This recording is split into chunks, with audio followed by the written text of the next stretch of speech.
Hey, everybody. Welcome to Game Mess Mornings with me, Jeff Grubb, your host from giantbomb.com. Thank you for tuning in. In this episode, we're going to be talking about the Holy Spirit of Nintendo and what he would think about the Switch 2. And what's this? A terrible Sonic game? No, couldn't be. It's going to be a good one because we have Jan Ochoa on the show. Jan, how are you doing? I am doing pretty okay, Grubb. Not going to lie, still a little tie-tie. Yeah. I don't want to keep using our marathon as an excuse. It's probably something else at this point. You know, I get home and I got a little sick. So I got a little bit of a cold, and I bet that's still lingering back there a little bit, and that's what's doing me in. But yeah, you know what? I'm kind of mostly trying to take it easy this week and do our fun stuff and not get in the way of myself too much. But yeah, you got to travel, and then we got to travel next week. Do you know if you're any closer to Extra Life? I wish my friends would let me know because it kind of hinges on if they're going to get married or not. You would think that's a fun dilemma to not know a week out. One day I'm going to ask you the story about that. That's fun. Yeah. Hey, also, I was going to say the excuse is theater people, but sure, with theater people, it involves a lot of rehearsal time, so planning. So maybe it's not an excuse that they're so flighty about whether or not it's going to happen or not, because it seems like a lot of money either way. Yeah, I mean, is it like a real wedding? Like a real? It's not. Are they going to City Hall? It beats me right now, Grubb. You don't know. Okay. All right. Like I have a million questions, but we should just do this show instead. Hey, we're Giant Bomb. We're video game doofuses. We do fun stuff. But we can only do it because we're independent games media with your help. You go to giantbomb.com/join, become a premium member. By doing so, you could support us and ensure we could continue to do the things that we do over here, including all of the big things like the Bombathon and Summer Game Fest and the Game Awards and whatever else. Now we have a whole list of cool things. The Great Giant Bomb Road Trip. Got to figure that out, what that looks like. I'm going to sleep most of the time. I'm going to sleep and drive. I'll take my turn driving. Sleep and drive at the same time. I'm built different, Jan.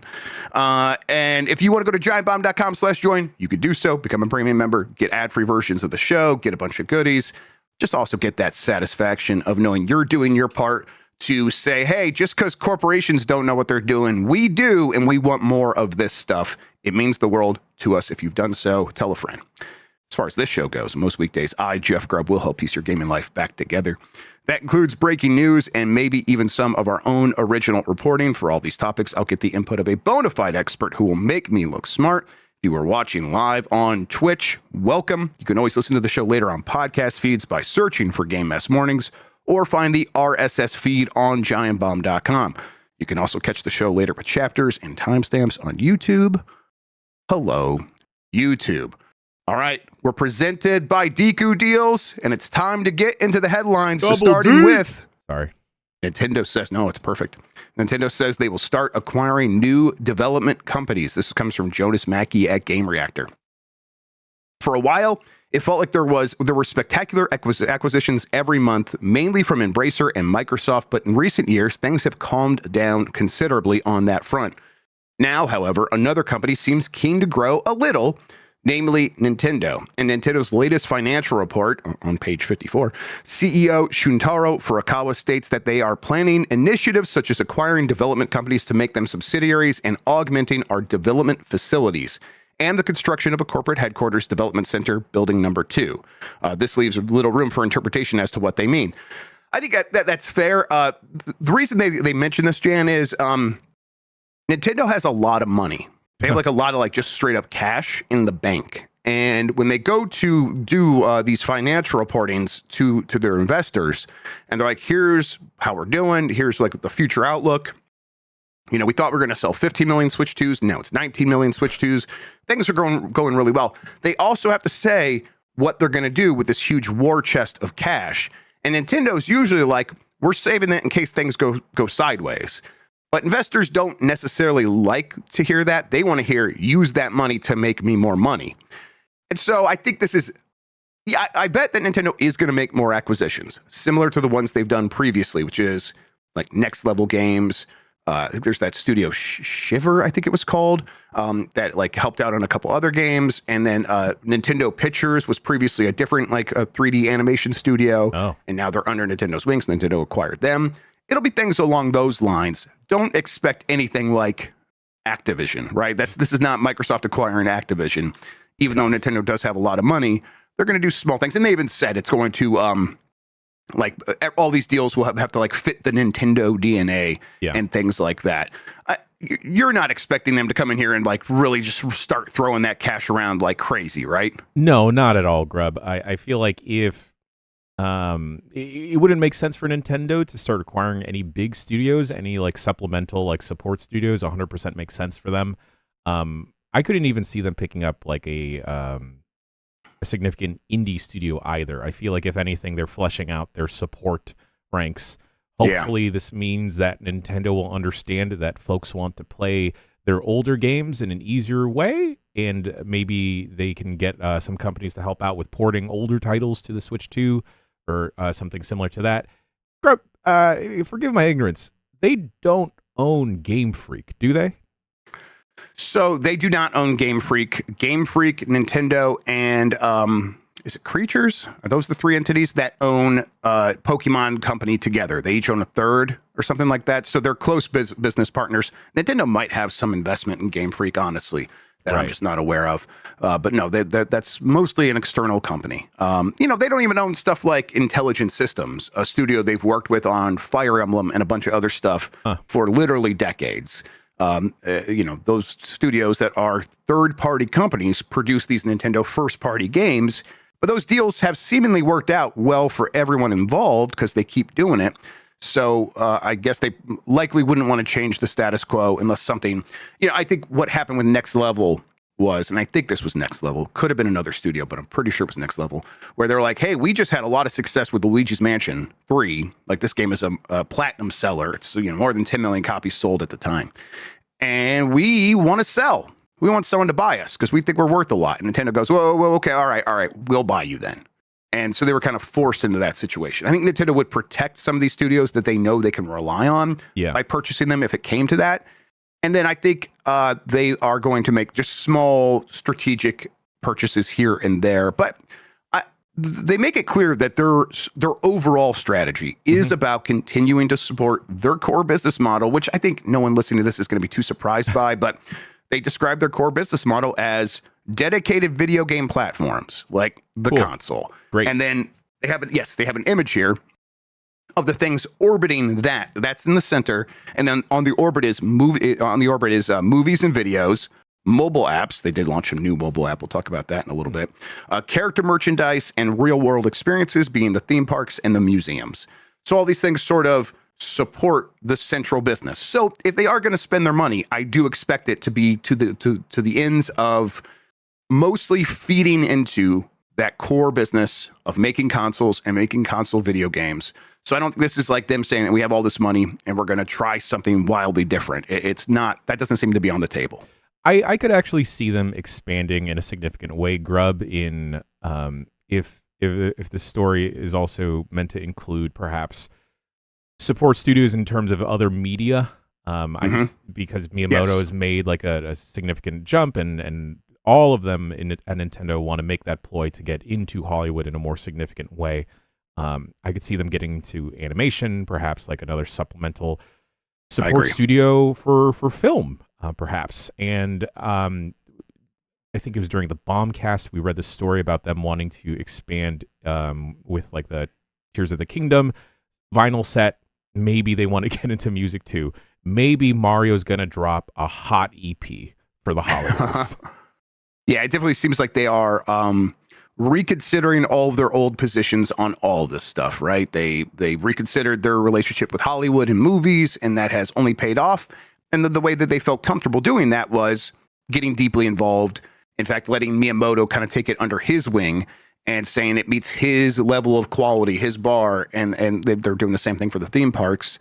And I imagine that like that's going to be stuff that they feel like they are internalizing and learning. And if it's important to supporting that core business, they will only grow in that space and take on more of it on their own, and maybe even work or if they work more with partners, they will probably match that with their own internal work as well.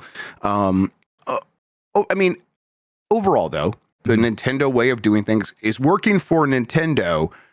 I would probably continue to describe them as a unicorn, though, right? Where it's like no other company could sort of replicate this. This is not a model that everyone else should be like, oh, we'll just do it like Nintendo does, right? No, 100% not, Grubb, because a unicorn is the perfect way to describe them, because Xbox, PlayStation could not support opening up an additional land or part of a theme park, right? Yeah, probably not. There is the brand recognition with some IP that are related to the big two there. But when Nintendo, I can see Kratos having a night at Universal Studios, right? Kratos has like a show or something like that. But you're right. Yeah, maybe like a Ratchet and Clank SpongeBob-esque 4D ride could be cool.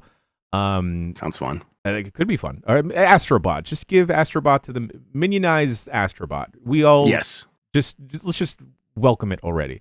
But Nintendo is in that special case where not only are they now expanding into movies in a significant way, video games, they've been able to do their own thing for so long now, but also with the real world experiences that are in this graphic that you talked about, Grubb. I could easily see them opening up several more locations for a Nintendo museum. Like Nintendo stores, we have one in New York, we have one in San Francisco now. Just opened up, yeah. I could. Is there one in Washington? Like where they're? I don't think so. So there's just the one in New York and the one in San Francisco. Yeah, I could easily see them like opening up more and more locations. There's the expansion of the theme parks in Florida and Los Angeles. It just seems like they are on a steady, slow, weird climb towards whatever they are approaching. Yeah, it's I think a big part of it for me when I look at like, okay, well, why is it working for Nintendo? And they don't seem to panic, and they do seem to like just kind of take a careful step forward. It's because they're not online, Grubb. They are not online. They're very much not online, right? And I don't think they treat the latest bit of information as like a truism that excludes all other possible explanations of what could happen next. And I think like when Sony took the PlayStation headquarters and moved it from Japan to Los Angeles to America, this is years and years and years ago now. It was like, oh, this is signifying that this company believes that they need their games to be globally appealing, and that does start in the United States. And that has clearly worked to a certain extent, but it came at a cost. Yeah, that the PlayStation is less relevant in Japan, and Japan's a smaller market overall, but it's not a small market. And in the meantime, Nintendo has only grown in Japan and like gained more, not just more market share, but created more gamers and more people who are interested in their stuff, and not just by going back to the well with Mario. It's turning Pikmin into a massive success in Japan. Animal Crossing into Animal like a Crossing, global success. Bigger than ever. And Splatoon, a cultural phenomenon in Japan. And so it's like, okay, they are building on their strengths and building out from there instead of like abandoning their post to go to the next strength. Yeah. It works. This is not, Sony's making a lot of money, but I just feel like they didn't necessarily have to leave one to do the next thing, but they did, and here we are. And I don't want people to think that we are just constantly glazing Nintendo. There are plenty of decisions that are boneheaded decisions. The weirdest fucking company alive. Yes, absolutely. But if anyone's growth I am more interested in, it is definitely Nintendo, because Nintendo, I guess, continues to operate under whatever core tenets they had set out a couple years ago versus, like we mentioned, Grubb, PlayStation, Xbox, that are constantly stepping on rakes with like these big decisions. Like it actually feels like a conflict for Nintendo that they will potentially have to raise the price of the Switch to. It felt like a big conflict around launch versus Xbox and PlayStation, where it's like, nah, drive that shit up, dog. Yep, they don't hesitate. They kind of just tell people how it is, and that includes the people who buy their games. Like, nope, this is just going to cost more, and deal with it. And so, well, why? And it's like, because there's more Mario Kart. And it's like, no, there isn't. But all right, we get it. All right, keep going here. GTA 6 dev says it fired workers for leaking secrets, not for trying to unionize. Okay, we'll see. This is from Eddie McCoo at GameSpot. Rockstar Games has pushed back against the claims that a group of recently laid off developers were removed for trying to unionize. Instead, these people were leaking company secrets, Rockstar said. A spokesperson for Rockstar told Bloomberg that the staffers were distributing and discussing confidential information in a public forum. This violated Rockstar's policies, the company said. This was in no way related to people's right to join a union or engage in union activities. Between 30 and 40 people were fired from Rockstar's offices in Canada and the UK related to what the developers labeled as gross misconduct. A spokesperson for IWGB, which is the Independent Workers Union of Great Britain, said the affected staffers were involved in unionizing efforts and said Rockstar is guilty of one of the most blatant and ruthless acts of union busting in the history of the games industry. I don't know if that passes the sniff test for me, Jan. 30 to 40 people were leaking information across the UK and Canada, and you fired all of them, but what, are you pressing charges? Are you going to sue them for breach of contract? Because certainly they signed NDAs. Is that happening next? Because you haven't said anything about that. So listen, firing them is a punishment for sure. Is that enough of a punishment? This is a mass conspiracy to leak your game information. 30 to 40 people were doing this. Were they talking to each other? That is, yes. Was this a Grubb? I mean, you deal with leaks. You're the leakman, patching up, listening and stuff. I'm under the assumption that those leaks come from a singular, if not maybe two people, not 30 to 40 people trying to do a coordinated strike against the developer they work at. When you do talk to 16 people for the story, it's a lot of times it's current and former developers. It's a mix. You get a lot of former developers who could sort of point you in the right direction. In most cases, it is one or two people, and they don't talk to each other because that's how you get in trouble and get fired. So I suppose if they were all talking to each other, it explains why they got fired. But it is also a bit strange for these companies to just straight up fire someone for leaks, because you have to prove it. Yeah. Otherwise, you could get sued. And then they come out and state publicly that they did this. Now you're going to have to, these people could sue them if they didn't do this. Right. Yeah. Or if one of them didn't do it, they could sue for defamation and say that now this company is slandering me and hurting my prospects to get another job, because these companies won't hire me because they think I'll leak their information. So yeah, I don't know. This is a very strange one. But I don't know. I also think that Rockstar probably wouldn't go out there and say this unless they had some sort of evidence that to back it up. But I don't know, unless they were just straight up union busting and they're trying to dangle the keys in front of us, which seems possible. I don't know. Yeah, Grubb, like you said, this doesn't pass the sniff test. I think this is way too many people to lump into one group of trying to hurt Rockstar and as they mentioned, gross misconduct. There's probably a lot more misconduct happening at Rockstar and all these other big developers that aren't seeing the light, that probably they should get let go. But because these people perhaps were seeking to unionize, they instead got let go, and they're just being slapped with this label of leakers. It leaves a very poor taste in my mouth. And I already have complicated feelings around GTA 6, and this definitely is not helping. Yeah, I think that's right, where it's it just feels a bit like if they were leaking stuff, isn't there a quieter way to handle this? In internal discipline, ask them to resign so that resign so that we don't sue you for breach of contract. I just the order of operations here of we're going to fire dozens of people and then come up with an explanation later feels very bizarre, because it's this would only draw attention to this, and now it's okay, so wait, are there a bunch of leaks out there that we're missing? Who are they talking to?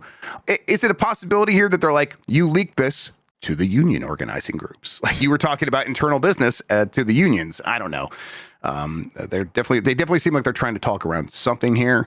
If this is true, though, I would ask them to prove it. Prove it in some way. Right, Grubb, because I feel like the inverse of this has to be there has to be a breadcrumb trail then, right? If they have enough proof to let go of these 30 to 40 people, that means these 30 to 40 people were talking to someone, some people, some groups, some outlets. So show me the receipts, Rockstar. And if it turns out that they were just talking to a union and leaking, I don't feel like leaking work culture and possible work abuse is the same as leaking details about GTA 6. Mm-hmm. There was a tweet or a skeet from Jason Schreier last night that I missed. Here it is. Rockstar's statement is quite vague, but they are referring to people talking about work in a union Discord, not big leaks about GTA 6. This will likely come down to a legal battle, and Rockstar's argument may be that the workers involved were sharing confidential work information in that chat. So it's like, hey, you technically violated NDA by being in that chat and talking about stuff in a way that we said you could not, no matter what, even if you are trying to unionize. And I think these people would be like, we are going to be allowed to talk about our work with our union, and that would still be considered protected. We didn't leak this stuff publicly. 30 to 40 people now are going to probably have to go sue Rockstar and suss this all out. So good luck with that. If I'm one of these companies, I can't imagine being like more afraid of a union than maybe that speaks to the strength of unions, that you are more afraid of your employees unionizing than against the backlash that you might get for doing this. And they're like, well, the backlash doesn't have any real financial consequences. People are going to buy GTA 6 anyhow. And it's like, oh, that's a bummer. That should be why these people should be able to unionize, so they could stand up to a company like this. Hearing Rockstar might be kind of shitty still, not surprising. Yeah. All right. You know what, Jan? Let's take that break. Let's take a break. We are going to be back with more headlines after this. If you want to skip out on this, there's a premium version of the video show and the audio show. Doesn't have ads in it, but we're listening here now. So let's go to the break. We'll be right back. Jan, you taught me to overcome my fear of sharp objects. I want to teach you how to overcome your fear of saving money. No, I don't wanna. I will only ever pay the manufactured suggested retail price. Stop. You don't have to live this way, because now there's Deku Deals. The double D? That's right. Deku Deals is the best way to find deals on any major gaming platform or store. I don't want no bunk out-of-date coupon code, Grubb. It's nothing like that. Deku Deals has both the hottest and the freshest deals updated constantly. It's also just added Steam support with a super simple page to find bundles for Steam code. Ooh, I just found the Mist and Riven Complete collection for $8 on Humble using Deku Deals right now. I also use Deku Deals to build and add and share wish list. You can even use it to keep track of your collection. You know what? I think we should all build some lists and host them on DekuDeals.com/giantbomb. And if listeners go to DekuDeals.com/giantbomb, they can vote to make us play a game on the November 21st episode of Unprofessional Fridays. Learn more at DekuDeals.com/giantbomb.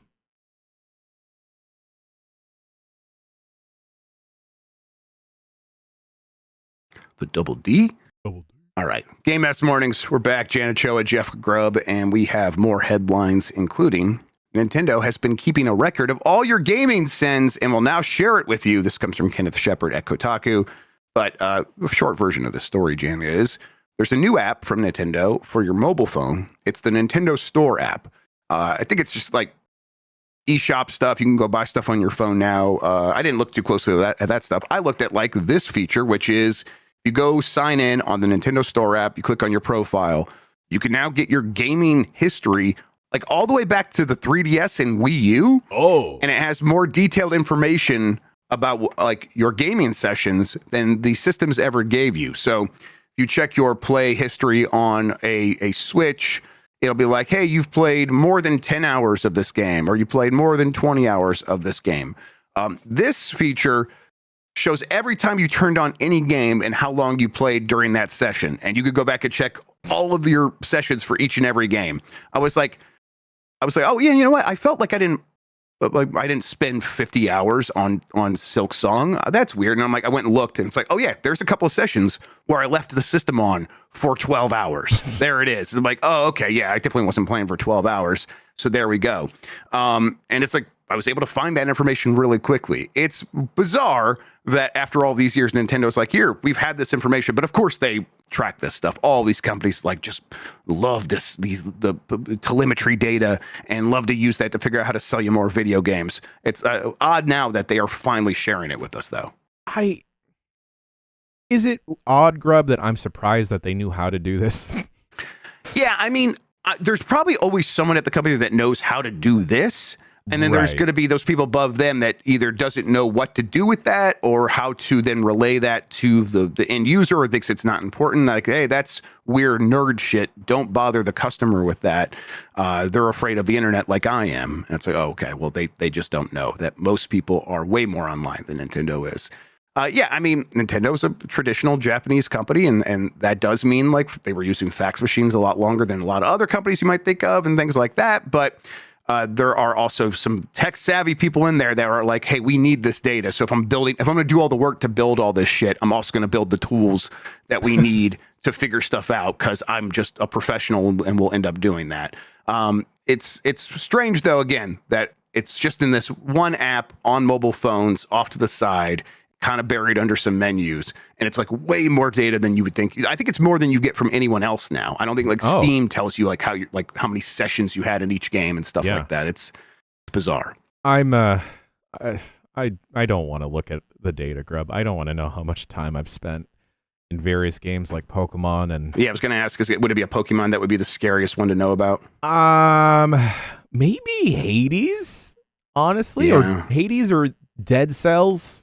Yeah, Dead Cells probably is going to be up there for me. Yeah, it's going to be up there. I don't want to know the amount of times I possibly have save scummed or my Switch account has been used to save scum an Animal Crossing. I did, let's see, here's 10 hours worth of sessions of Into the Breach, and that's after I played that game for like many more hours than that on PC. Okay, here's Dead Cells.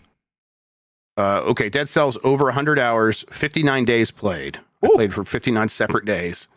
Yep, there's a session that's 4 hours. Yeah, man, I played this game a lot.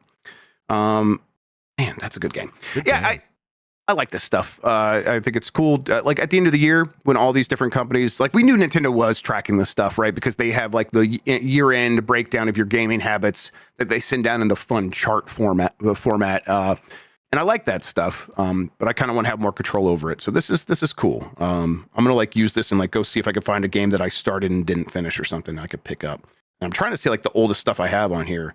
It is this goes back to 2011 for me. Metroid: Samus Returns. Oh boy, is the oldest thing I see on here. So that's almost 15 years ago. Oh my god, that's almost 15 years ago. Okay, let's see here. Stop thinking about the passage of time, Grubb. No, I know I can't. It gets bad real fast. Pokemon Legends ZA Mega Dimension DLC is launching in December. This is from My Nintendo News. Today, the Pokemon Company International announced that the Pokemon Legends ZA Mega Dimension DLC will launch on December 10th, 2025 for Switch 2 and Switch. The Pokemon Company also revealed that a new side mission featuring mythical Pokemon Diancie is now available in Pokemon Legends ZA. Mega Dimensions introduces Hyperspace Lumiose, a mysterious alternate version of Lumiose City shaped by spatial distortions. Guided by Donut Chef Ansha and mythical Pokemon Hoopa, trainers will explore the new dimension where powerful Pokemon await, including the debut of Mega Chimecho. Yeah, I know how to say these, but when you say them, mispronounce them, Grubb, I lose it also. Yeah. Chimecho. Chimecho, duh. And Mega Baxcalibur. That's got to be right. That's actually Baxshotzker. Okay, there we go. Of course. Trainers can now claim a Diancite stone through the mystery gift feature in Pokemon Legends ZA. This unlocks a new side mission. Shine bright like a gemstone where trainers can encounter and catch mythical Pokemon Diancie. Completing the missions allows trainers to Mega Evolve Diancie into Mega Diancie and experience its radiant power in battle. Jan, you've been enjoying the ZA. Is there a chance that you are down for the DLC as well? Yeah, I don't know. I keep having this feeling that I'm waiting for the shoe to drop and for me to like want to throw this game into the bin. But Right. I have continued to enjoy my time. I still haven't finished it just because there's a bunch of other miscellaneous things happening around. But I have been enjoying taking it at the pace it is and talking with other friends that are also into Pokemon. It's interesting to see the difference of opinions because I personally enjoy that it is just set in one city. And Sure. I like that contained environment. I'm cool just getting to know the terrain of Lumio City and all the random miscellaneous scaffolding that the French people or the French Pokemon people are setting around. Because when I think about it, Grubb, in the mainline Pokemon games, those routes don't quite matter, right? Like the path to get from one city to another city, it's just a road. And most of the time, they don't even really matter other than like the Pokemon that will spawn there. Sure. And I don't know. I hope that Game Freak Nintendo continue to take lessons and innovate in the Pokemon Legends off-skew of the Pokemon games because the most exciting stuff is happening here. I've yet to check out the Pokemon online Pokemon battling in this. I gotta round up Sean and Mike, perhaps Chuck if he is down as well, or we'll just squad up against the internet. Yeah, that could be a fun like Thursday night throwdown or something like that. We could figure something out there. Yeah, it sounds like this DLC is going to be for people who really like battling. I'm trying to suss it out. I'm not super familiar with what that would mean, but that's kind of what I'm reading here. There's 9 rogue mega battles that are going to happen between or against different mega evolutions. There's Mega Maustick, Mega Staraptor, Mega Tatsugiri. I don't know. There's a whole bunch in there. And then apparently it's going to have all mega evolutions from the series will be in this game in one form or another. And 19 new forms. So if mega evolution is important to battling, yes. Yeah, it sounds like they're going hard on that. It's freaking huge, Grubb. Yeah, okay. It's funny when we were all in New York, Sean and I were talking about, obviously, Pokemon Day Night Combat is on its way back to GB, folks. Don't worry, we're dusting off the gym. Sean is getting the electrics sorted out, and we're going to figure out the plumbing. But the thing that I'm most excited about with all of these mega Pokemon being revealed in Legends ZA is how all of that is going to transfer over to Pokemon Champions eventually. Also, Mega Halucha, sick as hell. That's right, Scout. I saw a Mad Halucha on top of a building once, and I thought that was pretty cool, but he wasn't mega. Yeah, I think I'm right at the point where Rogue Mega Evolution battles or whatever. Yeah, Rogue Mega Evolution. Yeah, I think that's the next thing I'm doing. They kind of started talking about that, so I'm still pretty early in that game. Start playing Mortal Kombat instead. All right, let's keep going here. I got to close this, get it out of the way.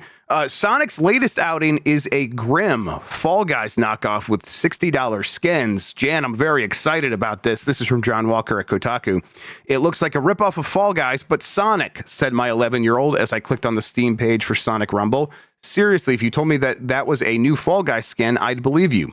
Wins the court case. Man, this 11-year-old's spitting. Wow. My teenager's sass aside, it seems he's not the only one receiving the latest outing from Sega rather disapprovingly.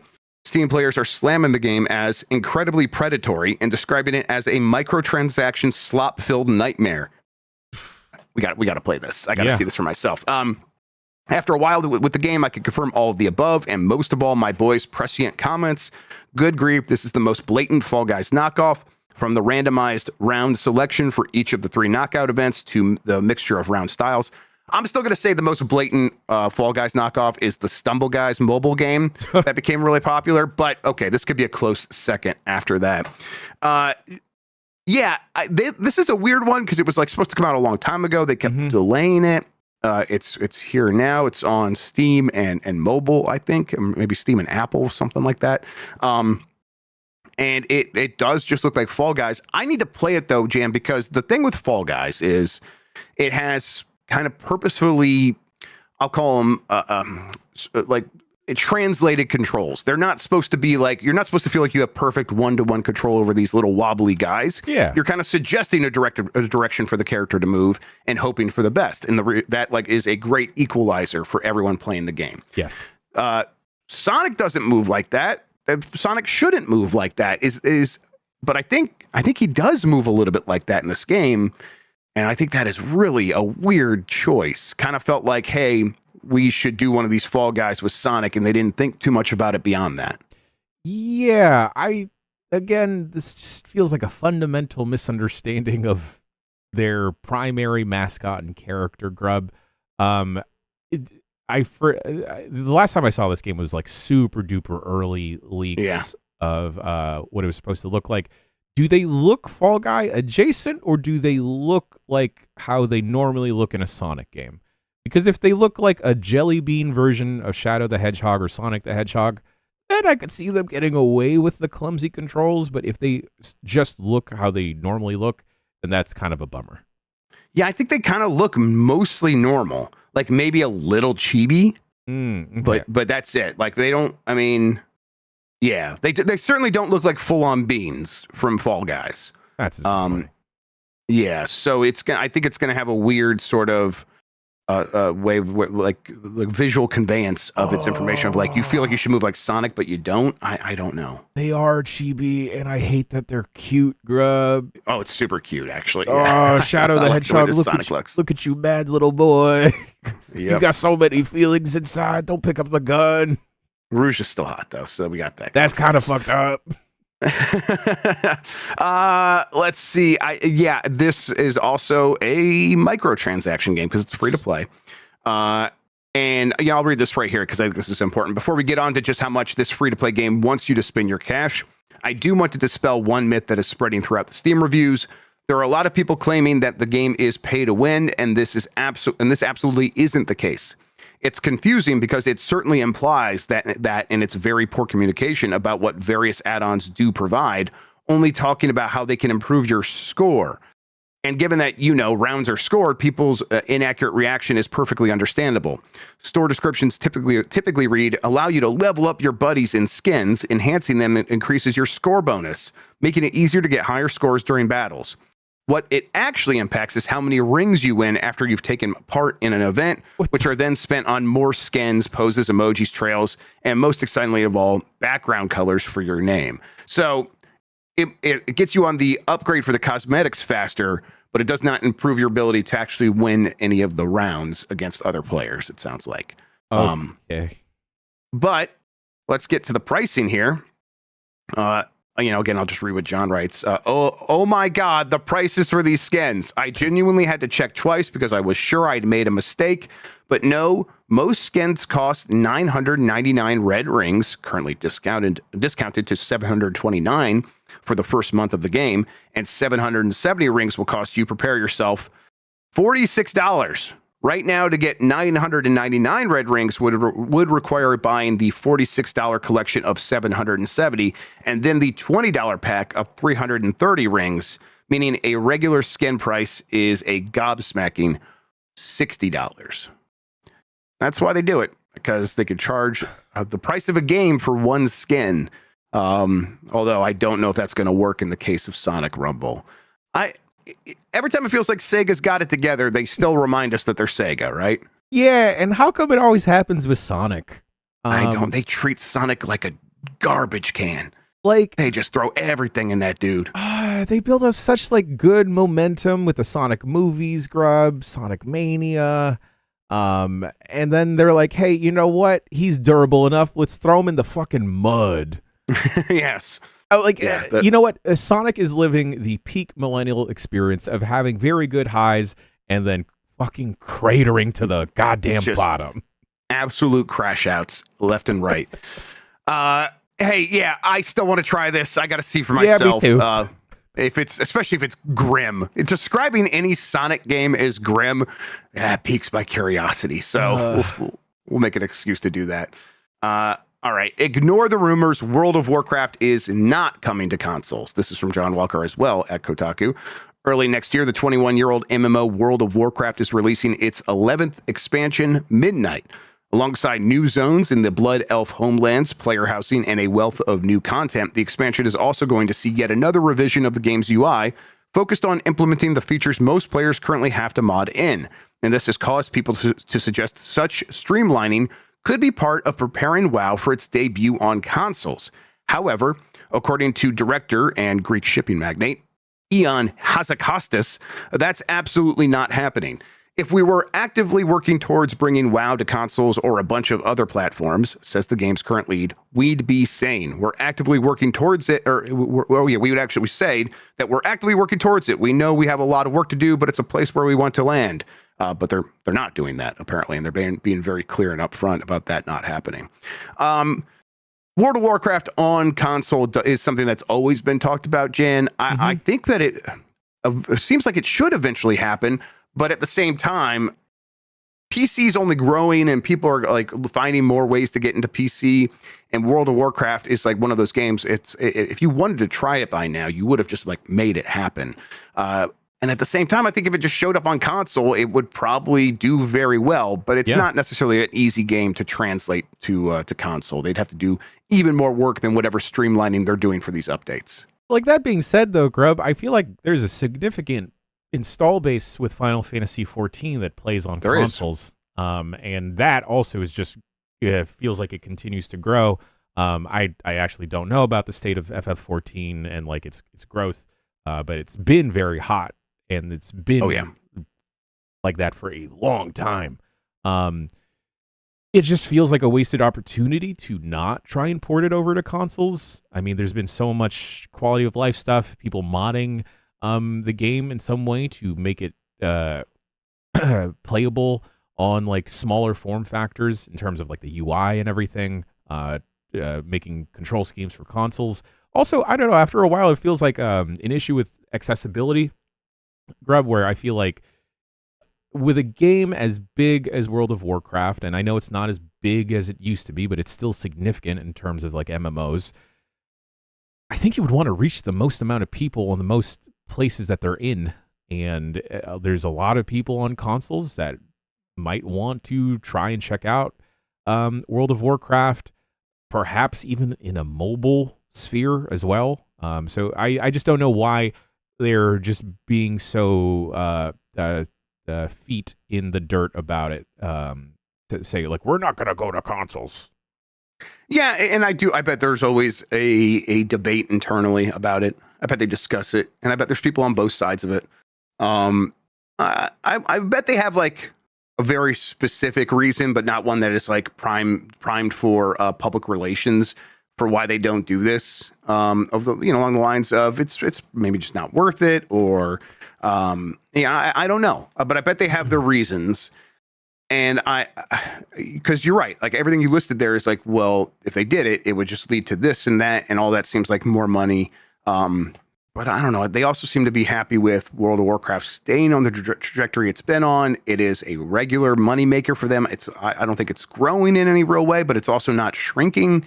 And so that means when they do have new content, it does stand to make a lot more money. And maybe they just don't want to rock the cradle at all. I don't know. Maybe they don't want an influx of a ton of new players that could like offset the balance of how people feel about their game. Because they're like, no, these old players are worth so much and we want to cater to them. It's odd. But whenever I talk to Mike, who's played a lot of World of Warcraft, he's like, I just kind of can't see it working on console. And then there's people in chat being like, oh, there's all kinds of mods to make it work with controllers. So I don't know. I still think there's a day where we end up seeing this happen, but maybe it's no time soon. Jammer in the YouTube chat does bring up a good point of, and I'll just read their comment here. They don't want their user base to move to PlayStation and have to give 30% of their subscription fee to Sony. Yeah, that's a good point. That's a really good point. Yeah. If people would move, that would be something that they would be a little scared of, because again, they're just happy with the way things are working. Although I just can't imagine how many people would move from one platform to the other. But maybe they don't even want those new players to have to give 30% to Sony. Oh no, is FF14 mobile really on the way? I know that was an incentive. I'm sure that's happening. Yeah. Oh, okay. All right. That seems like something that company would eventually want to get to. It's already if they out. do that.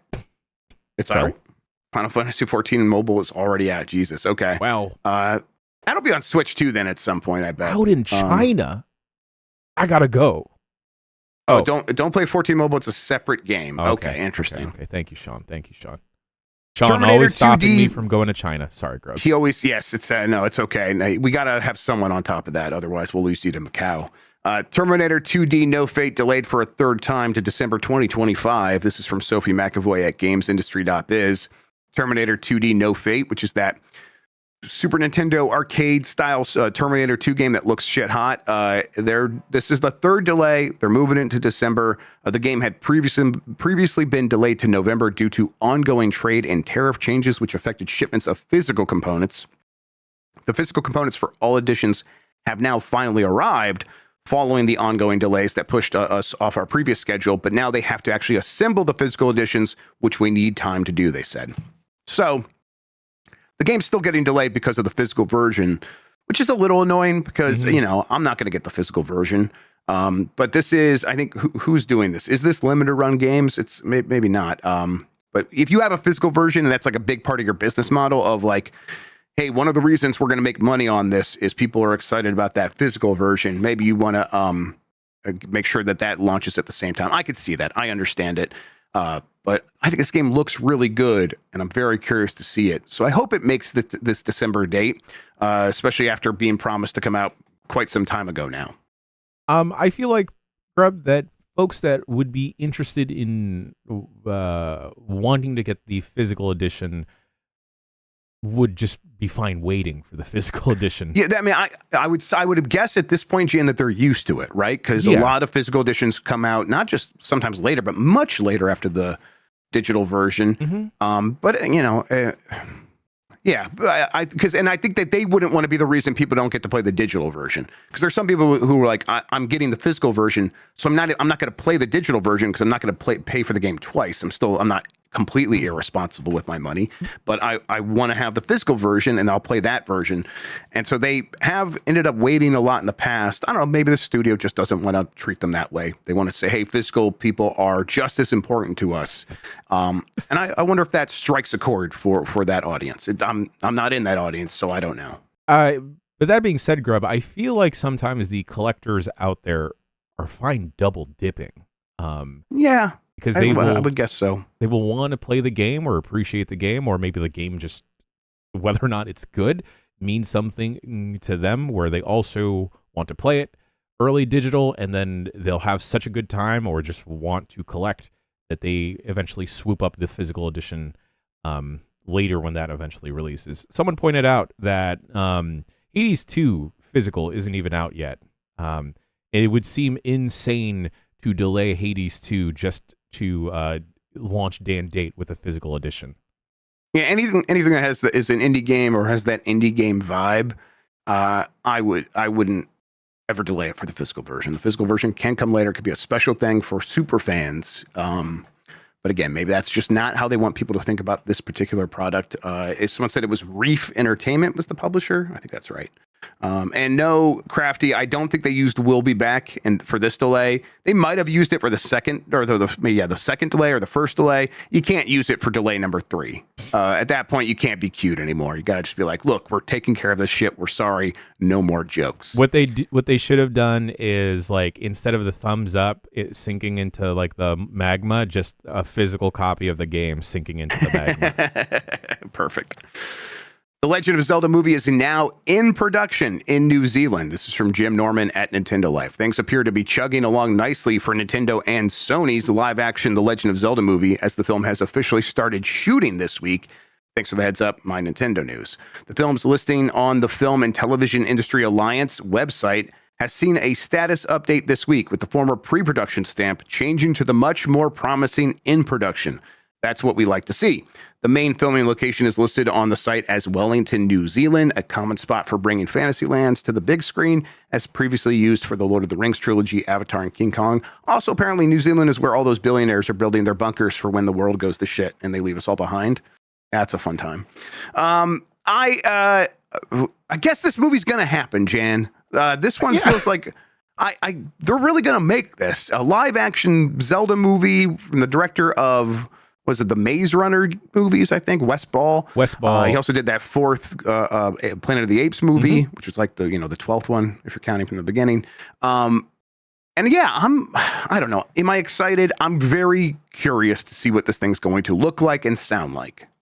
Grubb, I'm curious. Why do you people think this wouldn't have actually happened? I feel like just because video game movies mostly, and this one feels like a complicated one to figure out, and it's like, these, like the Halo movie took forever, and then that never ended up happening and turned into a TV show. And in my mind, that's, Metal Gear Solid, same thing.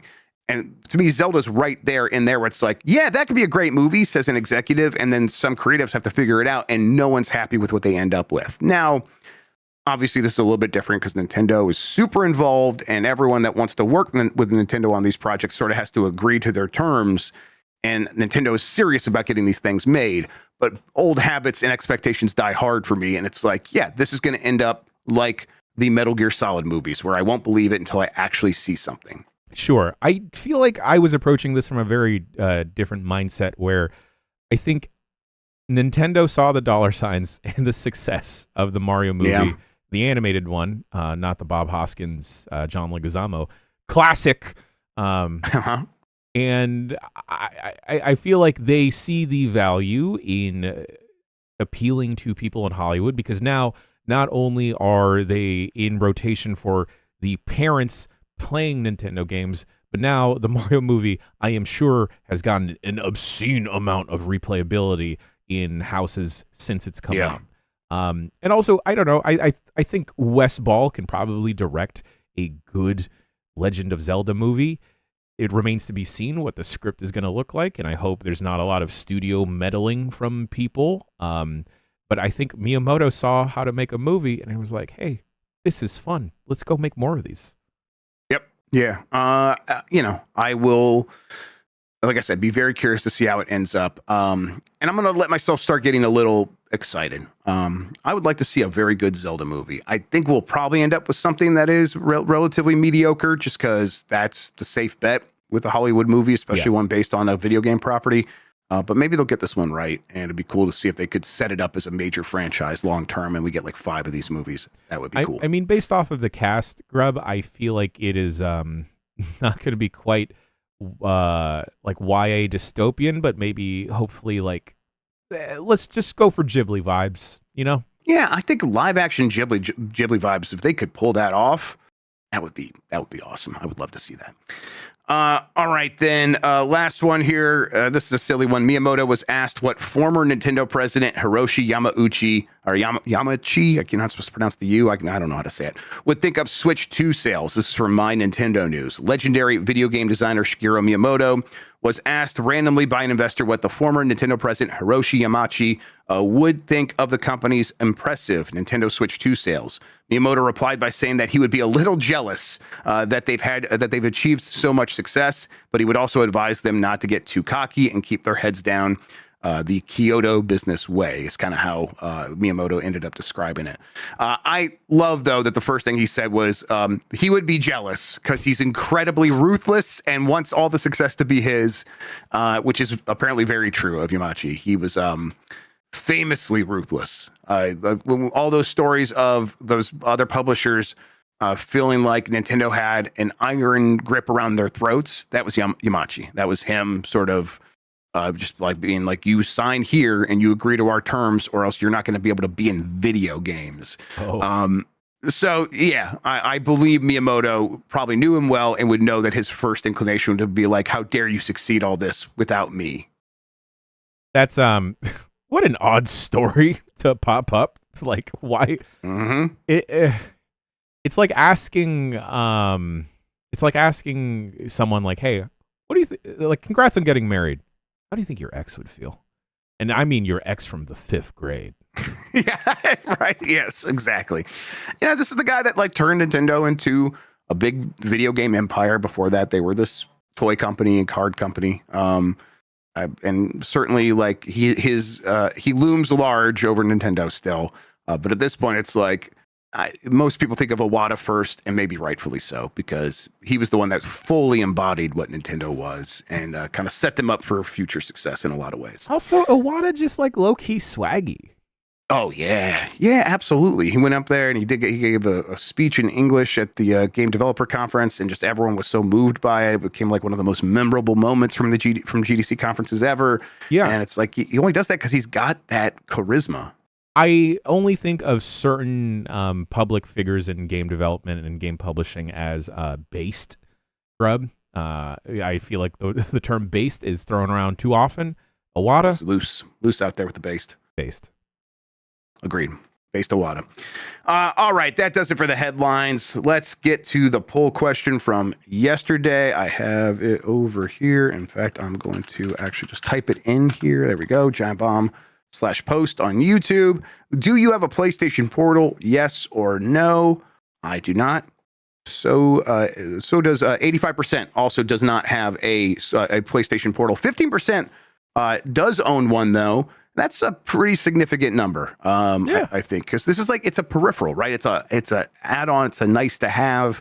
And I think that's the kind of thing where Sony sees that. It's like this thing that had limited functionality is serving a very specific purpose for a lot of people, and people showed up for it.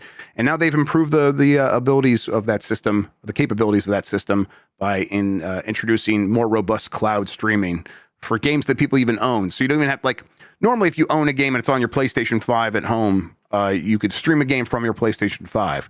Now you could stream a game you own digitally from the cloud without having to worry about your PlayStation 5. Or maybe without even owning a PlayStation 5, although, Jan, in that case, I think the person would have to pay for PlayStation Plus Premium. And so without owning a PlayStation 5, only owning a Portal, you'd still have to pay $180 a year or something like that to use the cloud streaming specifically. So it's still a little weird, still a little odd there. Yeah, you and I, Grubb, are the same, where we have flirted with the idea of picking up a Portal for what seems like forever now. Definitely. And I think I am just happy that people that have picked it up enjoy it. And I think I'm finally over the hump of not wanting one, but I now want that stupid little DS handheld, the AYN Thor that Dan showed off. Yep. It's not one thing, it's the other. Absolutely. People pointed out PlayStation's cloud streaming, though, is good. It is good. It's much better than Xbox's for sure. So at the very least, you're going to get good quality and a good experience using the cloud gaming that you're paying for over there. New poll question. Would you check out World of Warcraft if it ever came to console? Yes or no? Just answer the question how you feel like. We'll get the results. Talk about it on Game Mess Mornings here on Giant Bomb tomorrow. Speaking of Giant Bomb, Jay, we're going to do voicemail dump truck not too long from now, right? Yeah, I think we're doing it an hour from the time that Game Mess Mornings wraps. If you're watching live, doing a skosh early. Appreciate everyone for sending their voicemails in. Game Mess Mornings popping off again tomorrow, Grubb, as well as Unprofessional Fox Hunt. At least we're going to try and make it happen. Grubb, I got to say, I went all the way in on Dispatch. Yeah, I saw. Did you like catch all the way up? Are you like all the way through? Like, okay, hell yeah. I caught all the way up. I love everything about it. I hate when, because I hate the thought of recency bias when it comes to Game of the Year, Grubb. And I think if they manage to stick the landing with like the last 2 episodes coming out, and I think they're coming out next week. I think so, yeah. I think it's a lock for my top 5. Wow. Okay. Let's go then. Woo, a lot of fun, good stuff in that game. Yeah, I know that Dan had a bit of friction when talking about the Walking Dead Telltale games, but I really like them a bunch. Oh yeah, I did too. And I'm glad to see that genre of game has is being preserved and is being done well, especially. Yeah, kind of being set up for the future, right? This feels like, oh, this technology is clearly improved from where it was before. And if this is what they can do with this now, hopefully this sets them up to really nail this stuff going forward. So again, it's ad hoc, but it's a lot of former Telltale people apparently there. And also, I'm such a mark for superhero content, Grubb, as we all know. And I would absolutely love for a big studio or a smaller studio like Ad Hoc to maybe partner up with. Marvel's probably too big, but I could see this working so well in like the Invincible universe. I could see this working incredibly well in like a different IP, even telling a side story. Give me more of this. I like reading and watching. Yeah, I think they should do it with Cormac McCarthy novels. Do a Telltale version of The Road. Hey, where'd they get that baby from? Who could say? Do a Telltale game like this with Animorphs. Hell yeah. And hell like, yes. Like, gang, I know that y'all have heard me talk about this, but the hole is so goddamn deep in terms of lore. Better than Mike's situation for sure. All right. We'll get that poll question wrapped up. We got all that stuff coming. What else do we got to do? We talked about voicemail dump truck today. Jan, thank you so much for hanging out with me today and talk about video games, man. I really appreciate it. It's my favorite way to start a Thursday, Grubb. Mine too. Thank you all for watching and listening. You are the best audience in gaming. Until next time, have a good one. Take care of yourself, and goodbye. And thank you, Deku Deals.